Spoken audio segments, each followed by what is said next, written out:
안녕하세요. 뼈아대 고영선 작가입니다. 여러분 반갑습니다.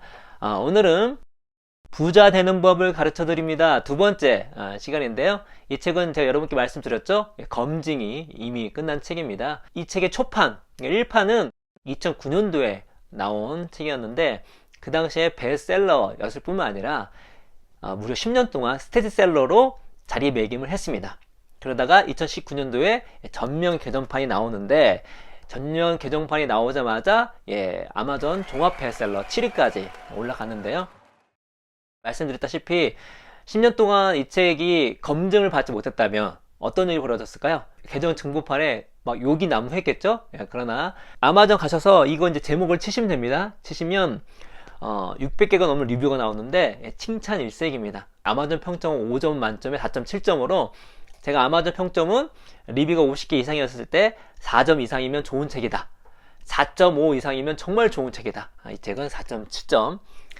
그리고 이 검증을 그렇게 베스트셀러로 받았을 뿐만 아니라 본인이 잘 알고 있어요. 내 책이 좋다. 그래서 이 책의 앞부분 다시 한번 이 저자의 수액을 말씀드리면 10년 전에 내가 이 책에서 제시한 조언들을 잘 살핀 후 깨달은 게 있다. 내가 옳았다는 것이다. 이런 내용이 들어있는 책을 썼는데 전혀 욕을 먹지 않았습니다. 오히려 개정 증보판 내주셔서 감사합니다. 이런 반응이 압도적으로 많은 책입니다. 그래서 이 책은 이미 검증이 끝난 책이니까 여러분께서 구입하시고 또 도서관에서 빌려서 보셔도 전혀 무리가 없는 그런 책이다 라는 말씀 먼저 드리겠습니다. 오늘은 여러분과 나눠볼 이야기의 주제는 저번 첫 번째 영상과 일맥상통하지만 조금 다른 관점으로 저번에는 우리 가난에서 탈출하기 위해서 나를 가난하게 만드는 태도에서 알아봤다면 이번에는 내가 부자로 살고 싶다면 지금 당장 해야 할 6가지 6 플러스 1, 7가지를 하죠. 7가지가 무엇인지 아주 간략하게 책 내용으로 한번 이야기를 해보도록 하겠습니다. 첫 번째는 무엇이냐면 내가 왜 부자가 되려고 하는가? 나에게 풍족한 삶이 어떤 의미가 있는가를 먼저 물어봐야 됩니다. 이게 재테크에 매우 중요해요. 왜냐면 여러분 우리가 돈을 많이 벌기 위해서 부자가 되려는 것이 아니거든요. 돈을 많이 벌려는 그 의미가 있어요. 내 인생의 의미가. 그 의미가 무엇인지 정확하게 알아야 어떤 일이 벌어지지 않냐면 그야말로 돈만 모으고 인생을 버리는 그런 우를 범하지 않는 것입니다. 그리고 돈을 모았을 때 돈에 휘둘리지 않고 오히려 돈을 지배하고 살 수가 있는 것이거든요. 그런 내용을 이 책에서 정확하게 이해하고 있습니다. 그래서 33페이지 보면 이렇게 나옵니다. 왜 풍족한 삶을 원하는가? 나는 지난 15년 동안 나의 홈페이지와 강연을 통해 수많은 사람과 재테크에 관해 대화를 하였다. 그때마다 나는 2가지 질문을 했다. 첫 번째, 왜 부자가 되고 싶은가요? 두 번째, 풍족하다는 것은 당신에게 어떤 의미인가요?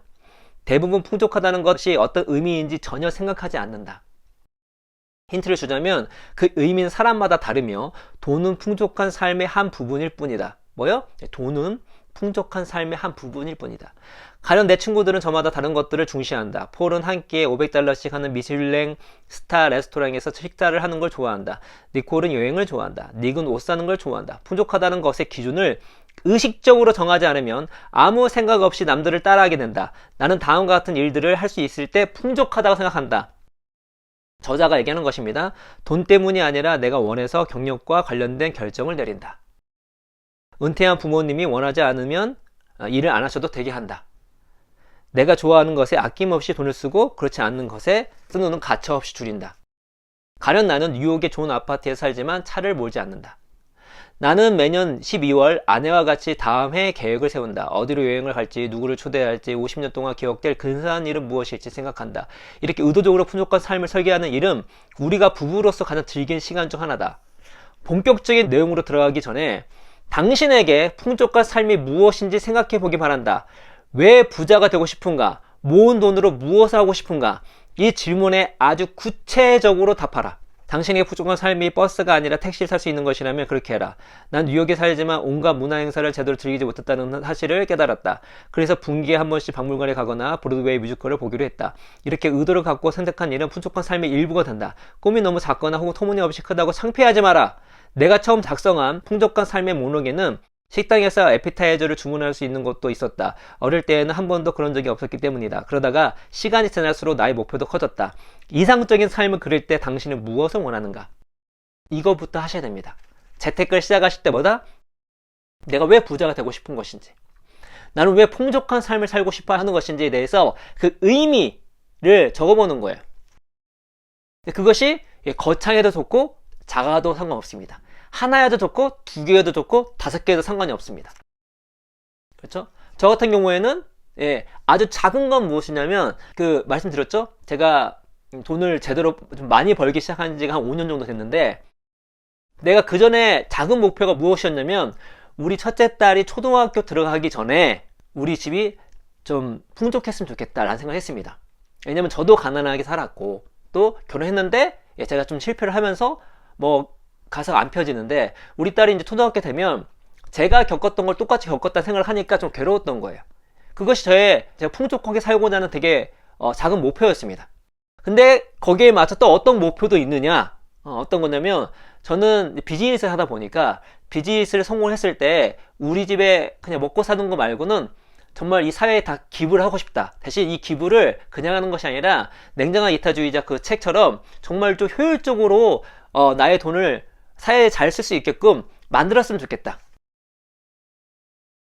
그게 저의 이제 꿈이에요. 제가 부자가 되고 싶은 꿈. 이런 꿈들을 적기 시작하면 우리가 재테크를 할 때 목적 있게 하다 보니까 어떻게 할 수 있냐면, 남들 막 하는 걸 따라하지 않을 수도 있고요. 그렇죠? 여러분, 나중에 제가 의식적 지출을 얘기할 텐데, 우리가 다 삶을 살아가면 중요시하는 게 다 다릅니다.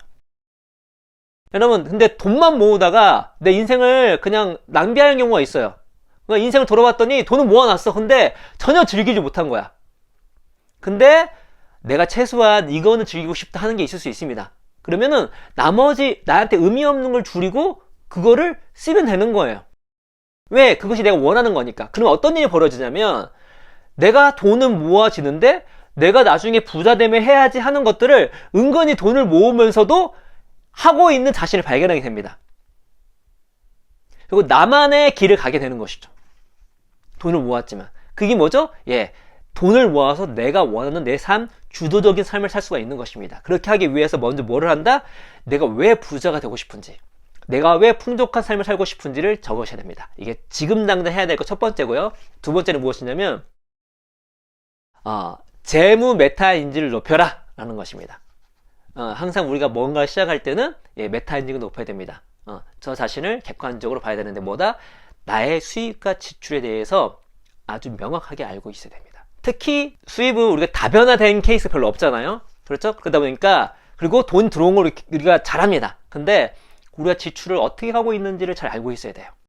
그래서 이 책에 나온 내용을 한번 읽어드리면, 고정비는 월세, 주택담보대출, 공공요금, 휴대폰요금, 학자금 대출, 상환액처럼 매달 지출해야 하는 돈이다. 적절한 비중은 실수령액의 50에서 60% 정도다. 다른 일을 하기 전에 고정비가 얼마나 되는지 파악해야 한다. 별로 어렵지 않은 일처럼 보인다고? 천만에. 고정비 파악은 재테크에서 가장 어려운 일 중 하나다. 쉽지 않아요. 때문에 많은 사람이 하고 있지 않죠. 그러나 어떻다? 내가 어디에 얼마를 지출하는지 알아야 뭐죠? 제대로 된 재테크 전략이 나오는 것입니다. 재테크에 본격적으로 시작할 때 가장 수익률이 높은 게 무엇이냐? 지출 통제예요. 단기적으로. 지출을 통제하는 거는 계속 줄일 수는 없으니까. 그런데 1년, 2년 우리가 조금씩 줄여나가면 그것만큼 수익률이 높은 게 없습니다. 그럼 내가 줄이려면 뭘 줄여야 될지 알아야 되잖아요. 그러면 내가 나가는 돈이 어떤 것인지 알아야 되잖아요. 그래서 내가 들어온 수입과 지출이 어느 정도인지를 아주 명확하게 파악을 하는데, 이 책의 장점이 무엇이냐면 너무 디테일하게 하지 말라는 거예요. 왜냐면 우리가 고정비라고 하지만 또 우리가 뭐 유동 지출들이 있지만 매달 다르기 때문에 그걸 우리가 이제 추적하기 시작하면은 막 1년 통계 내려고 합니다. 그거 하다 지쳐요. 그래서 뭐라고 얘기하냐면 한 85%만 파악해 된다는 것이죠. 뭐 최근 한 3개월 정도만 파악을 해서 어떻다? 내가 지출이 얼만큼인지를 파악을 해라. 거기에 한 15%를 더해라 라고 얘기를 합니다. 그러니까 1년 통계를 쭉 추적해서 막 하려고 하지 마시고 그거 하다가 뭐 지쳐서 쓰러지니까 그 시간 낭비다 이거죠. 최근 3개월 정도만 한번 좀 잘 추적을 해가지고 정리를 해봐라. 거기에 지출은 한 10에서 15%를 플러스 시켜라. 하면 좋다고 얘기합니다. 그래서 여러분께서 지금 당장 해야 될 두 번째는 무엇이냐면 나의 지출이 얼마큼인지 낱낱은 아니고 한 85% 정도 최근 3개월 정도 파악을 해가지고 거기에 한 10에서 15% 정도 플러스 시켜서 내가 이렇게 돈을 쓰고 있구나, 이런 항목에 돈을 쓰고 있구나 라는 것들을 알아야 내가 뭘 줄일지 알고 앞으로 어떻게 방향을 나갈 수 있는지를 아는 것입니다. 심지어 이 책이 보면은 뭐죠? 내가 빚이 얼마인지도 자세히 몰라요. 내가 이자를 얼마큼 내고 있는지 모르는 경우가 많이 있습니다. 제대로 된 재테크 전략이 나올 수가 없는 것이죠. 그래서 지금 당장 해야 될 거 무엇이다? 재무 메타 엔진을 높여라. 내 수익과 지출, 특히 지출에 대해서 정확하게 파악하라. 근데 그거를 너무 1년 통계를 내려고 하지 말고 지금 3개월만 알아보셔서 거기에 10에서 15%만 플러스 시켜라 라는 걸로 할 수가 있겠고요. 지금 당장 해야 할 세 번째는 무엇이냐면 앞부분 말씀드렸던 의식적 지출을 해라. 나는 라떼를 사는데 돈을 쓰지 말라고 잔소리하는 부모가 아니다. 나는 외식과 여행에 많은 돈을 쓰지만 전혀 죄책감을 느끼지 않는다. 비싼 물건에 돈을 쓰지 마. 같은 단순한 태도보다 더 세련된 접근법을 취할 수 있기 때문이다. 이 책의 진짜 엄청난 장점입니다. 왜냐면 여러분, 우리가 미래를 위해서 현재를 언제는 희생을 시켜야 돼요. 그런데 여러분, 우리는 현재를 살아가고 있는 것입니다. 그러니까 미래를 위해서 현재를 너무 희생시키면 어떻게 되죠? 인생이 허무해져요. 그래서 우리가 맥락적으로 우리가 전략을 잘 짜야 됩니다. 어떤 거냐면 때로 어떨 때는 1, 2년 동안 정말 허리띠를 졸라매거나 우리가 내 개인생활 모든 걸 버리고 뭔가 올인해야 될 때가 있죠. 그러나 계속 그렇게 할 수 없는 거예요. 우리도 삶이 있잖아요. 그렇죠? 그리고 우리가 열심히 하다 보면 지칩니다. 보상도 있어야 되잖아요. 이거에 대해서 명확하게 알고 있습니다. 여기. 그래서 이 저자는 저축을 30%, 50%, 파이어족 같은 경우 다릅니다. 그것도 한번 말씀드릴게요. 그게 아닌 경우에는 나는 자기는 벌어들인 돈의 저축을 30%, 50% 하라는 말만큼 쓸데없는 조언이 없다고 얘기해요. 왜 그러냐면 처음에 재테크를 안 하신 분이 처음에 자기의 번 거에 30%, 50% 저축을 하면 한 달 하다 쓰러집니다.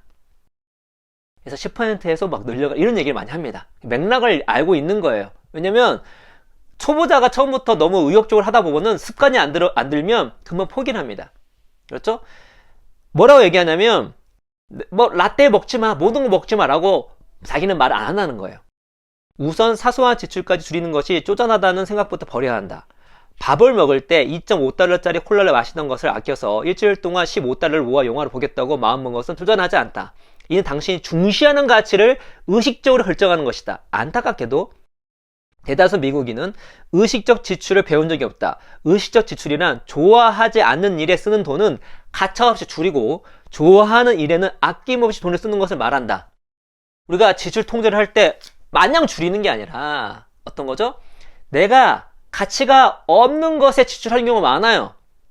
그런 걸 과감히 줄이고 내가 중요시 여기는 것은 즐기라는 것입니다. 물론 내가 중요시 여기는 게 너무 비용이 크면 안 되겠죠. 근데 내가 정말 중요하게 여기는 것까지 줄여가면서 재테크를 하면 무슨 의미냐 이거예요. 실제로 제가 하나 말씀드리면 절약의 감옥이라는 얘기를 합니다. 절약을 하고 있지 않는 분에게는 와닿지 않을 수 있어요. 지금 절약을 하는 게 중요합니다. 근데 때로는 이제 좋아 재테크해서 거기에 매몰된 나머지 현재의 삶을 그냥 등한시하는 경우가 있다는 것이죠. 가령 나는 연봉이 20만 달러 이상인데도 자신을 위해 돈을 쓰지 못하는 수많은 독자를 안다. 그들은 6개월에 한 번 고급 식당에서 외식을 하는 것이 낭비라고 여긴다. 그는 스스로 만든 절약의 감옥에 갇혀 있다. 당신의 재정적 독립과 관련된 게시판에 이런 글을 올린 사람처럼 되지 말아야 한다. 지난 몇 년 동안 내가 살았던 삶과 모았던 돈을 생각하면 후회가 된다. 세상을 더 경험하고 내가 좋아하는 일을 더 찾을 수 있다면 기꺼이 저금한 돈 중 상당 부분을 내주고 차라리 더 오래 일할 것이다. 나는 돈을 많이 모았지만 제대로 살지 못했다. 이런 고백을 하면 안 된다는 것입니다. 이런 고백을 하는 재테크가 무슨 의미가 있냐 이거예요. 그래서 처음에 내가 왜 부자가 되고 싶은지, 내 왜 풍족한 삶을 하고 싶은지를 적어보는 거예요.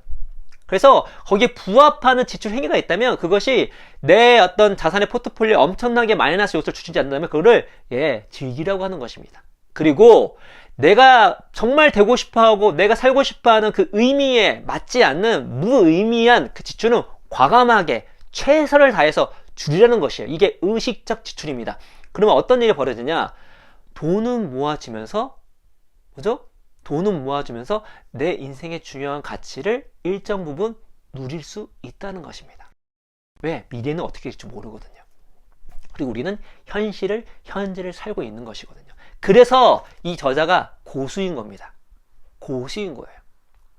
맥락을 완벽하게 파악하고 있어요. 진정한 의미가 무엇인지 파악하고 있습니다. 우리는요, 미래를 살지 않습니다. 지금 현재를 살고 있습니다. 재테크도 어떻게 되죠? 어떻죠? 예. 내 현재의 행복을 어느 정도 담보해 가면서 해야 되는 거예요. 그렇죠? 그래서 어떻게 한다? 예, 의식적 지출 통제를 해라. 지금 당장 여러분께서 하셔야 할 것입니다. 자, 네 번째는 무엇이냐면 금융 지식을 높여라. 금융맹에서 벗어나라. 그래서 이런 책 꼭 읽으시고요. 관련된 책 되게 읽으시면 정말 좋겠습니다. 제가 재테크 책 다음에는 꼭 이 책과 함께 읽으면 좋을 책들을 추천해 드리겠습니다.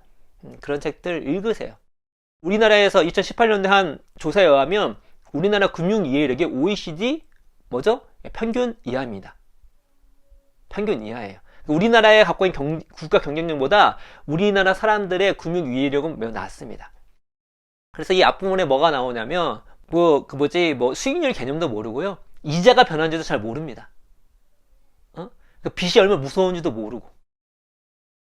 그러니까 아는 게 없어요. 아는 게 없으면 돈이 새어나가는 것입니다.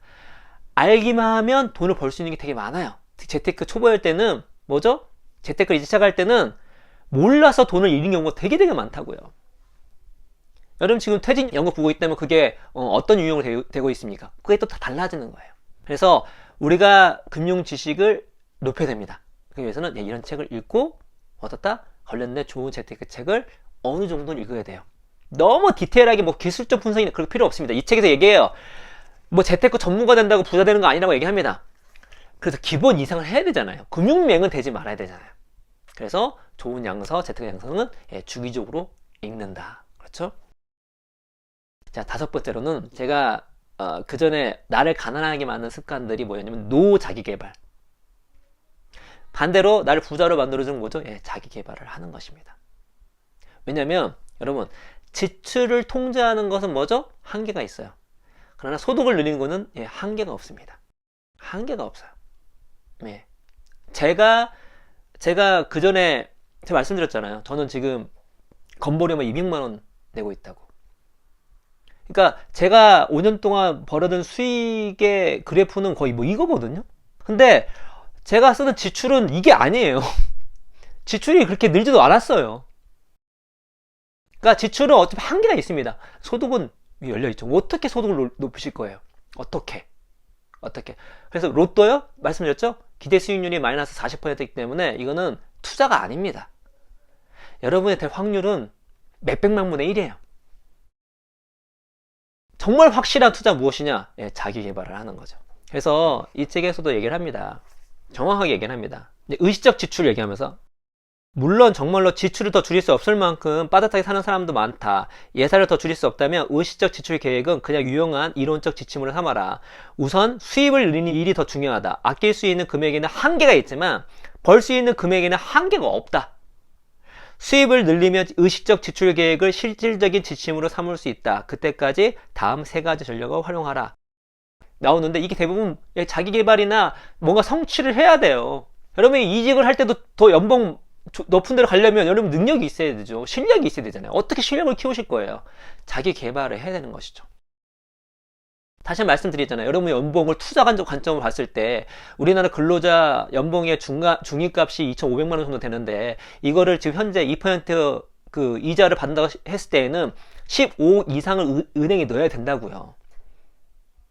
연봉을 2배 올리면 가상의 투자의 금액을 여러분께서 10억 이상을 버는 거나 마찬가지예요.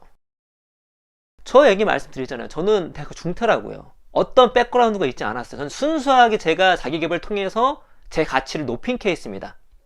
대한민국에서 불가능하다고요? 네, 가능합니다. 그런 패배주의를 이 책에서는 뭐죠? 가차없이 핑계대지 말라고 얘기합니다. 가능합니다. 가능해요. 안 해서 그렇죠. 대한민국 그 독서율이 독서를 1년 동안 한 권도 하지 않아서 40%예요. 40%라고요. 공부를 하지 않고 있어요. 그러면서 내가 무슨 뭐 자기개발이 뭐 어쩌다, 실제 자기개발 열심히 하는 사람이 별로 없어요. 책 읽는 사람이 없는데? 제대로 하는 사람이 없어요. 제대로 한번 해보세요. 자기개발, 자신에 투자를 해야 됩니다. 독서는 기본이죠. 독서는 기본입니다, 여러분. 여러분, 아직도 영어 능력은 정말 부가가치 높아요. 특히 리딩 능력이요. 이 회화가 아니라 리딩 능력이 정말로 부가가치 높습니다.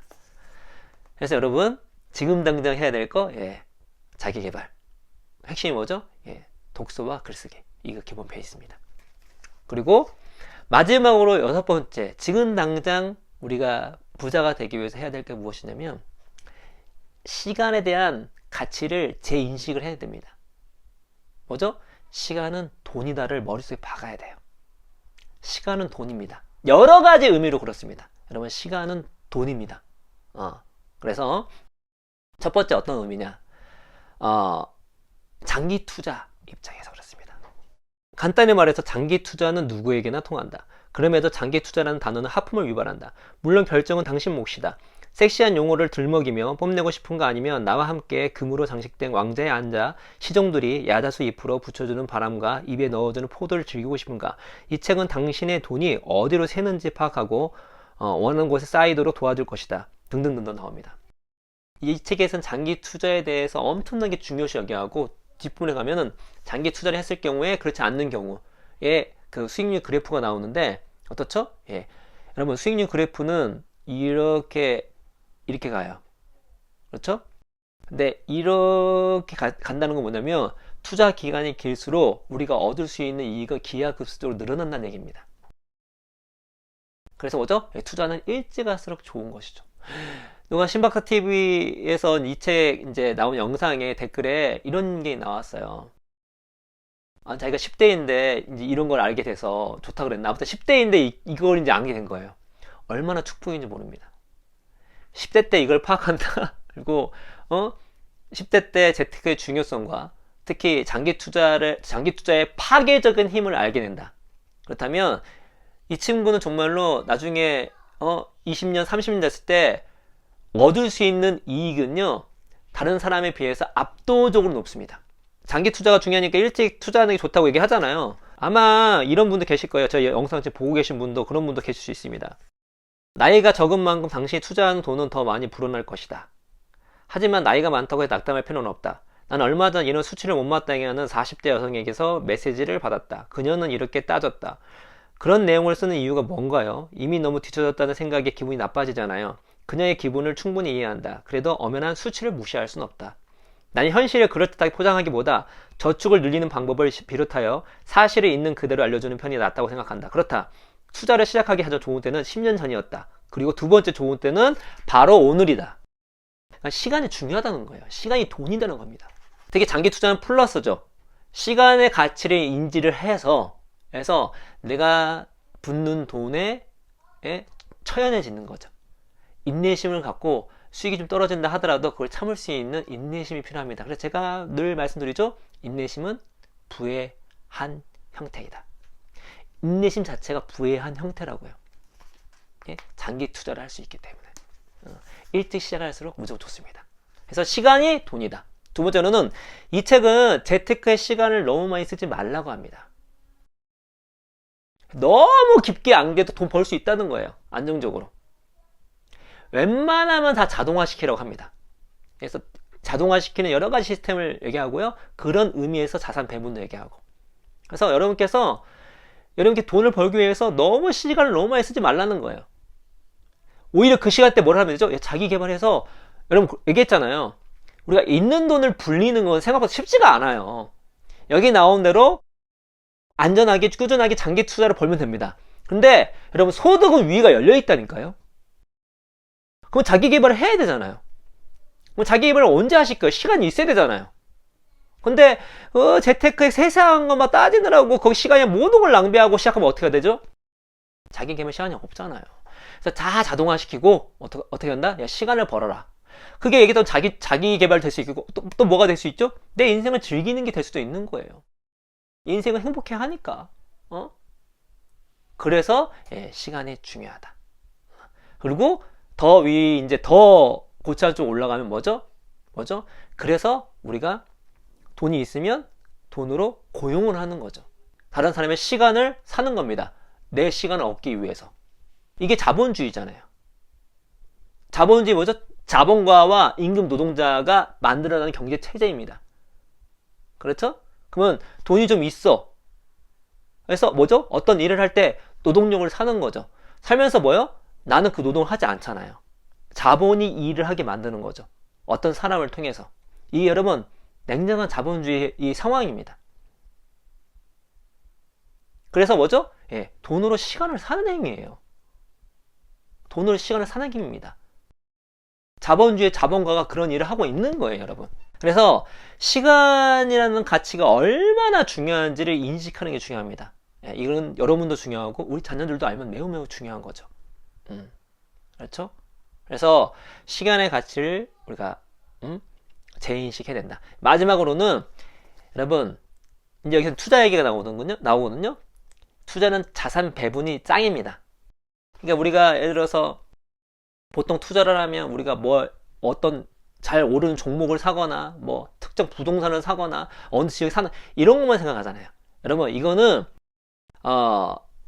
이렇게 해서 여러분께서 성공한 케이스 말 들었지만 실패하는 사람이 훨씬 더 많아요. 실패하는 사람이 훨씬 더 많습니다. 특히 주식 같은 경우에는 개인 투자자가 돈 벌 확률은요 10%도 되지 않습니다. 특히 개별 종목으로 투자를 해가지고 돈 벌 케이스는 극히 드물어요. 공부도 시간도 많이 들어가는데 하나 말씀드리면 이 책에 나온 내용 중에 잘 알려지지 않는 사실은 포트폴리오의 변동성을 말해주는 핵심 지표는 대다수 사람들이 생각하는 개별 종목이 아니라 주식과 채권의 비중이라는 것이다. 1986년에 게리 브린슨, 랜돌프 후드, 기벌트 비와우어는 금융 애널리스트 저널에 금융업계를 뒤흔든 연구 결과를 발표했다. 그들은 포트폴리오의 변동성 중 90%는 자산 배분의 결과라는 사실을 증명했다. 아마 자산 배분이란 말은 사명선언이나 전략적 연합같이 의미 없는 표현으로 들릴 것이 그렇지 않다. 자산 배분은 포트폴리오에서 주식, 채권, 현금의 비중을 결정한 투자 계획이다. 다시 말해서 여러 자산군, 주식 및 채권 혹은 더 낮게 주식 펀드 및 채권 펀드의 투자를 분산함으로써 위험을 통제할 수 있다. 즉 변동성에 따라 평균적으로 어느 정도를 손해볼지 통제할 수 있다. 등등등 나옵니다. 여기서는 이 저자는 데이비드 스웬슨 이라는 투자자를 모방을 합니다. 이 데이비드 스웬슨은 누구냐면요, 별명이 기금계의 워런 버핏이에요. 어마어마한 사람입니다. 그러니까 이 사람이 30년 넘는 기간에 무려 13.5% 연수익률을 냈어요. 이거는 정말 어마어마한 겁니다. 어마어마한 거예요. 그러니까 이렇게 장기적으로 시장 수익률 이긴 사람은 세 손가락 안에 듭니다. 워런 버핏이랄지 이 사람이 드는 거예요. 이 사람을 따라를 합니다. 하는데 이제 대신 이 사람은 이제 미국 사람이다 보니까 우리는 자산 배분의 중요성을 배우고 핵심이 나와요. 뭐냐면 상관관계가 마이너스 있는 걸로 자산 배분을 하는 겁니다. 그래서 우리나라 같은 경우는 뭐를 하죠? 기본 베이스가 뭐냐면 코스피와 미국 미채권을 자산 배분을 하는 것입니다. 근데 국내에는 이게 있겠죠. 예를 들어서 좀 돈이 이제 더 다변화시키면 국내 주식, 국내 채권, 리츠, 그 다음에 뭐죠? 해외 주식, 미국 주식, 혹은 미채권, 이렇게 선진국 주식, 이런 식으로 배분을 할 수 있겠죠. 이런 식의 자산 배분이 되게 중요하다. 그래서 자산 배분은 제가 국내에 적합한 책을 제가 추천해 드리면서 설명도 한번 해드리겠습니다. 또 이 책과 접목해가지고. 이 스웨슨 사람은요, 최근 10년 넘게 통계도 매우 성적이 좋아요. 핵심은 무엇이냐? 자산 간의 상관관계가 마이너스인 걸로 자산 배분을 하는 것입니다. 그럼 자산 배분, 그럼 내가 이제는 금융이 발달해서 진짜 몇십 년 전만 하더라도 돈이 없으면 자산 배분을 하기가 힘들었어요. 그런 금융 상품이 없어서. 근데 어떻죠? 지금은 다 할 수 있습니다. 다 인덱스 펀드가 있어요. 그래서 인덱스 펀드를 통해서 여러분 투자를 할 때는 다른 것보다 인덱스 펀드를 1순위 놓는 거 좋습니다. 이 책에서도 나오는데 이것까지 읽어드리고 마무리 할게요. 전문가들도 인덱스 펀드가 좋은 투자 수단에 동의한다. 내 말만 믿을 필요는 없다. 다음은 전문가들이 말하는 인덱스 펀드의 장점이다. 98% 혹은 99%의 투자자들은 폭넓은 분산하고 매매를 하지 말아야 된다. 그렇다면 결론은 비용이 적게 드는 인덱스 펀드이다. 누가 말했다고요? 워런 버핏. 지난 70년 동안 시장 수익률을 넘어서 펀드 매니저가 얼마나 적은지 알면 인덱스 펀드에 장기 투자한다는 훨씬 나은 원칙을 갖게 된다. 언론은 해마다 점수를 내고 덜 화려하지만 궁극적으로 승점을 안기는 인덱스 펀드보다 일시적으로 올라온 적중률을 보인 적재 펀드에 초점을 맞춘다. 뭐죠? 예, 우리 인덱스 펀드를 해야 됩니다. 그래서 투자 관련해서는 제가 한번 영상을 찍어 드릴 텐데 핵심은 뭐다? 자산 배분을 해야 된다. 특정 종목이 오를 것인가를 사는 게 아니라 내 자산을 배분하는데 지금은 금융이 발달돼서 어떻다? 예, 소액도 자산 배분을 할 수가 있다는 것입니다. 내가 소액에서 아무것도 하지 말아야지. 아니에요. 지금부터 시작해야 된다는 것입니다. 그렇죠? 그래서 7가지 우리가 정리를 하면 첫 번째 뭐죠? 내가 왜 부자가 되고 싶은지, 내가 왜 풍족한 삶을 살고 싶은지 지금 당장 구체적으로 적어봅니다. 두 번째는 재무 메타인지를 높인다. 수익과 지출에 대해서 적어본다. 근데 100점 만점 100점 만점 하려고 하지 말라. 8, 90점만 맞아도 된다. 그래서 최근 3개월 정도만 추적을 해가지고 적은 다음에 그래서 10에서 15%를 플러스 시킨다. 특히 지출 같은 경우에는. 자, 세 번째는 의식적 지출을 해라. 뭐죠? 내가 가치 있는 것은 쓰십시오. 가치 없는 것을 줄이는 것입니다. 그렇게 되면 우리가 지출 통제를 통해서 얻는 수익도 있지만 수익률이 가장 높은 거라고 말씀드렸죠? 그리고 그래야 저축을 할 수 있는 거잖아요. 있지만 내가 현재 삶에 누릴 수 있는 최소한도 누릴 수가 있다. 그게 진정한 삶이다. 우리 절약의 감옥에 빠지지 말아야 된다. 그렇죠? 네 번째는 금융맹에서 벗어나자.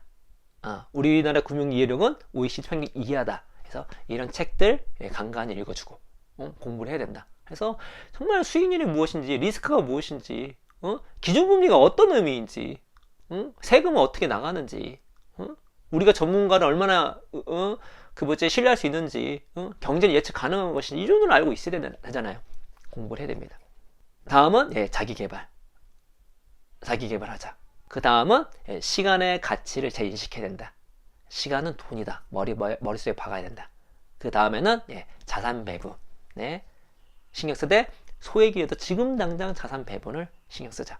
특히 자산 관계가 마이너스. 우리나라 같은 경우에는 어떻죠? 국내 주식 인덱스 펀드를 합니다. 국내 주식과 미채권이 가장 기본 베이스다. 그렇게 하면서 자산 배분을 하면 좋다. 이거 정도 여러분께서 지금 당장 시작하시면 어떻다? 부자가 될 확률이 높아지고 그냥 부자가 아니라 뭐다? 내 삶의 의미를 충족해 가면서 풍족한 삶을 살 수 있는 확률이 높아진다 라는 말씀을 드리면서 여러분께 오늘 시간을 마치도록 하겠습니다. 여러분 감사합니다.